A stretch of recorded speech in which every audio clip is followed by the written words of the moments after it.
Russia and Turkey were forced to cut short their first joint patrol under a ceasefire deal along an east-west highway in northwest Syria on Sunday due to rebel provocations, the Russian Defense Ministry was cited as saying by Russian news agencies.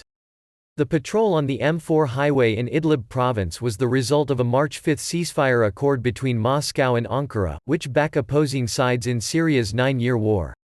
The ceasefire has largely held since then.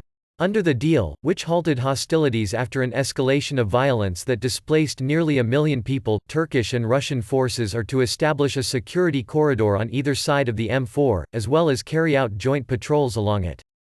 To carry out provocations, terrorists were trying to use civilians as a human shield, the Russian Defense Ministry was quoted as saying by Russian state news agency RIA, explaining the reason for the patrol being cut short. Ankara had been given more time to neutralize the rebels who orchestrated the provocation, the ministry said. While Russia supports Syrian government forces, Turkey supports the Syrian rebel groups fighting against them. The Russian military police, who used 3 vehicles in Sunday's patrol, were planning to conduct more joint patrols with Turkey on a regular basis, Russia's Rossiya 24 TV channel said. The Turkish Defense Ministry said the first patrol had been completed with air and land assets. It released photos showing Russian and Turkish military vehicles traveling along a highway and officers in discussion as they looked at a map.